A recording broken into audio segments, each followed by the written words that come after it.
അസ്സലാമു അലൈക്കും വറഹ്മത്തുള്ളാഹി വബറകാതുഹു. അൽഹംദുലില്ലാഹ് വസ്സലാത്തു വസ്സലാമു അലാ റസൂലില്ലാഹി വഅലാ ആലിഹി വസ്വഹ്ബിഹി അജ്മഈൻ. അമ്മാ ബഅദ്.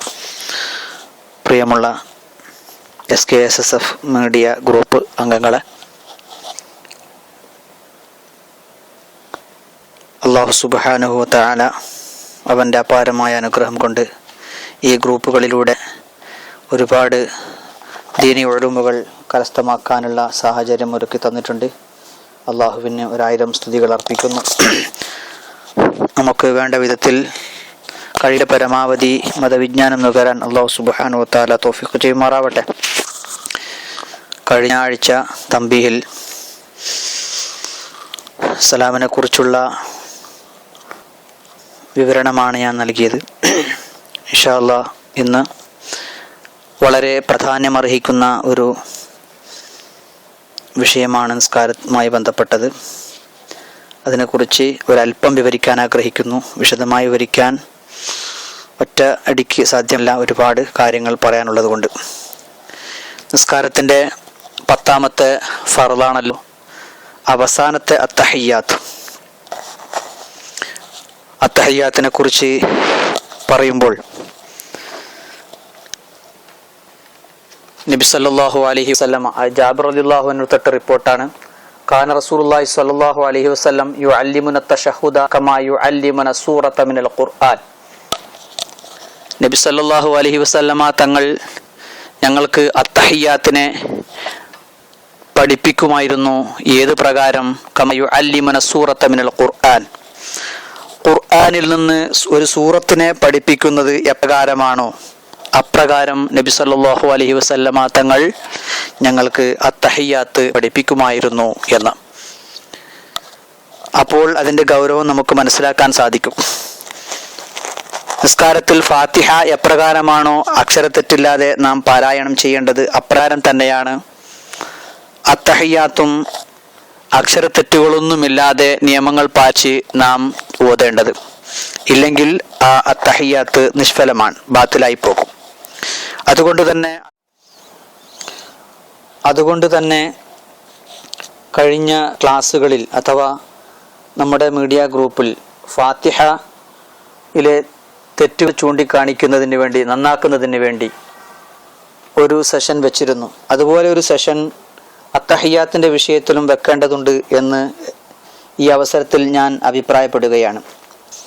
പ്രിയപ്പെട്ട സഹോദരങ്ങളെ, അത്തഹിയ്യാത്തിൻ്റെ ലഫ്ളുകൾ പൂർണ്ണമായ അത്തഹിയ്യാത്തുണ്ട്, ചുരുങ്ങിയ അത്തഹിയ്യാത്തുണ്ട്.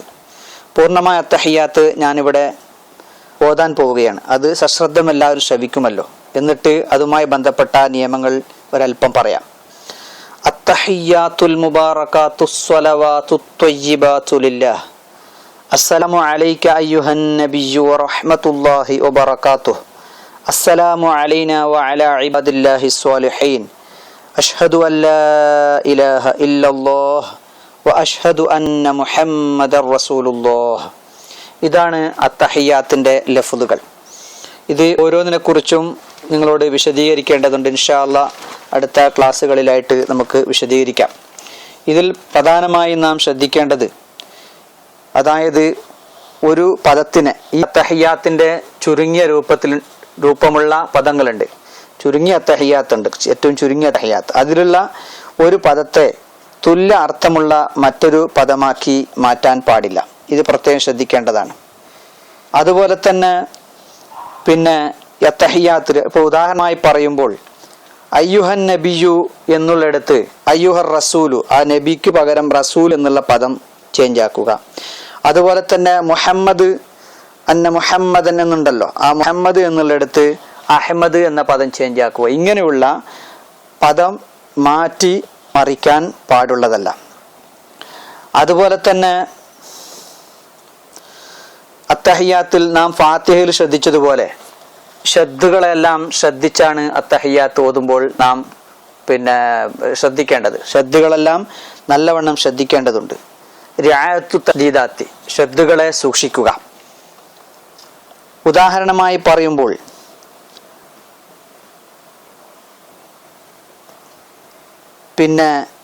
അഷ്ഹദു അല്ലാ ഇലാഹ ഇല്ലല്ലാഹ്, ഇവിടെ ഒരാള് അൻ അവിടെ ഉള്ളത് അൻ ലാ ഇലാഹ ഇല്ലല്ലാ എന്നാണ്. അതേപോലെ അൻ ലാ ഇലാഹ ഇല്ലല്ലാ എന്ന് ഒരാള് പറഞ്ഞു അത്തഹിയാത്തിൽ ഷഹാദത്ത് പറയുമ്പോൾ, എന്നാൽ അവന്റെ അത്തഹിയാത്ത് ബാത്തിലാണ്. പിന്നെ എന്തുകൊണ്ട് ബാത്തില്? ഷദ്ദുകളെ സൂക്ഷിക്കാൻ പറഞ്ഞിട്ടുണ്ട്. അപ്പോ അൻ ലാ ഇലാഹ ഇല്ലല്ലാ എന്നല്ല, അല്ലാ ഇലാഹ. അവിടെ നൂനുണ്ട്, പക്ഷേ അതിനെ ഉച്ചരിക്കൂല, ലാമിൽ ലയിപ്പിച്ച് പറയണം. അല്ലാ ഇലാഹ ഇല്ലല്ലാ, അല്ലാ ഇലാഹ ഇല്ലല്ലാ. അവിടെ അഷ്ഹദു അൻ ലാ ഇലാഹ എന്ന് പറഞ്ഞാൽ അവന്റെ അത്തഹിയാത്ത് ബാത്തിലാണ്. കാരണം അവിടെ ഷദ്ദ് ഒഴിവാക്കപ്പെടുന്നുണ്ട്. ഇത് പ്രത്യേകമായി നാം ശ്രദ്ധിക്കേണ്ടതാണ്. അതുപോലെ തന്നെ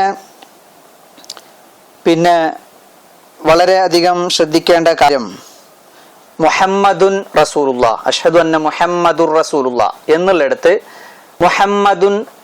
മുഹമ്മദൻ റസൂലുള്ളാഹ് എന്ന് പറഞ്ഞു. അഷ്ഹദു അന്ന മുഹമ്മദൻ റസൂലുള്ളാഹ് എന്ന് പറഞ്ഞു. എന്നാലും അവന്റെ അത്തഹിയാത്ത് ബാത്തിലാണ്. കാരണം അവിടെ മുഹമ്മദർ റസൂലുള്ളാഹ് എന്ന് പറയുമ്പോഴുള്ള പിന്നെ റാഇന്റെ ഷദ്ദ് അവിടെ ഒഴിവാക്കപ്പെടുന്നുണ്ട്. അതുകൊണ്ട് അഷ്ഹദു അന്ന മുഹമ്മദർ റസൂലുള്ളാഹ് എന്ന് തന്നെ പറയണം. ഇങ്ങനെയുള്ള ഒരുപാട് കാര്യങ്ങൾ നാം അത്തഹിയാത്തിൽ ശ്രദ്ധിക്കാനുണ്ട്. സമയത്തിന്റെ ദൈർഘ്യം മനസ്സിലാക്കിയിട്ട് ഞാൻ കൂടുതൽ ആ വിഷയവുമായി ഈ ക്ലാസ്സിൽ പോകാൻ ആഗ്രഹിക്കുന്നില്ല. ഇൻഷാ അല്ലാഹ് വീണ്ടും നമുക്ക് ഇതേക്കുറിച്ച് ഒരുപാട് പഠിക്കേണ്ടതുണ്ട്. അതുകൊണ്ട് പ്രിയപ്പെട്ട സഹോദരങ്ങളെ, അത്തഹിയാത്ത് ഓതുമ്പോൾ പലരും പല രൂപത്തിലാണ് ഓതുന്നത്. അതായത് വളരെ അക്ഷര പിശകോടുകൂടി ഓതുന്നതായി ശ്രദ്ധയിൽ പലരിൽ നിന്നും പെട്ടിട്ടുണ്ട്. അപ്പൊ അതുകൊണ്ട് തന്നെ നാം ഈ വോയിസ് കേൾക്കുന്ന എല്ലാവരും അത്തഹിയാത്ത് നമ്മുടെ അഡ്മിന് അയച്ചു കൊടുത്താൽ തീർച്ചയായിട്ടും അതിന്റെ നിരൂപണം പിന്നെ ഉസ്താദുമാര് ഞങ്ങൾ ആരെങ്കിലും അതിന് നിരൂപണം നടത്താൻ തയ്യാറായി വരും.